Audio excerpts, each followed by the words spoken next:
రాష్ట్రంలో కొత్త రూల్స్ వాళ్లకు దబిడిదిబిడే. రంగారెడ్డి జిల్లా చేవెళ్లలో బస్సు ప్రమాదం ఘటన రాష్ట్ర వ్యాప్తంగా కలకలం రేపిన విషయం తెలిసిందే. ఈ ప్రమాదంలో 24 మంది మృతి చెందారు. ఈ పెను విషాద ఘటన ఎన్నో కుటుంబాల్లో విషాదాన్ని నింపింది. ఈ క్రమంలో రాష్ట్రంలో రోడ్డు ప్రమాదాలను తగ్గించేలా రాష్ట్ర ప్రభుత్వం కీలక నిర్ణయం తీసుకుంది.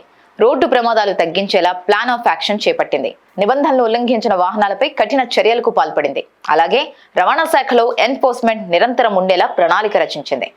తెలంగాణ రాష్ట్రంలో రోడ్డు ప్రమాదాలను తగ్గించేందుకు రాష్ట్ర రవాణా శాఖ కీలక నిర్ణయం తీసుకుంది.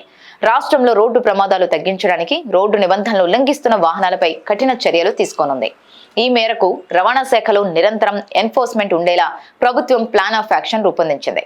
తాజాగా ఎన్ఫోర్స్మెంట్ కఠినతరం చేయడానికి సచివాలయంలో రవాణా శాఖ అధికారులతో మంత్రి పొన్నం ప్రభాకర్ సమీక్ష సమావేశం నిర్వహించారు. ఎన్ఫోర్స్మెంట్ కోసం రాష్ట్ర వ్యాప్తంగా జిల్లా స్థాయిలో 33 బృందాలు, రాష్ట్ర స్థాయిలో 3 ఫ్లయింగ్ స్క్వాడ్ బృందాలు ఏర్పాటు చేసినట్లు వెల్లడించారు. ఈ ఎన్ఫోర్స్మెంట్ బృందాలు ముఖ్యంగా ఓవర్లోడింగ్ లారీలు, బస్సులు, మినరల్ ట్రాన్స్పోర్ట్ లో sand, fly ash, stone, building materials, వాహనాల ఫిట్నెస్, పొల్యూషన్, చలానాలపై తనిఖీలు చేయనున్నాయి. వాటికి అదనపు పెనాల్టీతో పాటు వాహనాలు సీజ్ చేయాల చర్యలు తీసుకోనున్నారు. ఇక ఎన్ఫోర్స్మెంట్ బృందంలో DTC, MVI, AMVI ఇతర సిబ్బంది ఉండనున్నారు. ఎన్ఫోర్స్మెంట్ బృందాలు ప్రయాణికులతో వెళ్తున్న ఆటోలు, వ్యవసాయ సంబంధిత ట్రాక్టర్లను వేధింపులకు గురి చేయరాదని ఆదేశాలు జారీ చేశారు.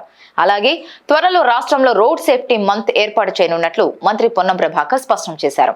ఇందులో భాగంగా SA competition, awareness campaign, children's awareness పార్కులను అన్ని జిల్లాల్లో ఏర్పాటు చేయనున్నట్లు స్పష్టం చేశారు.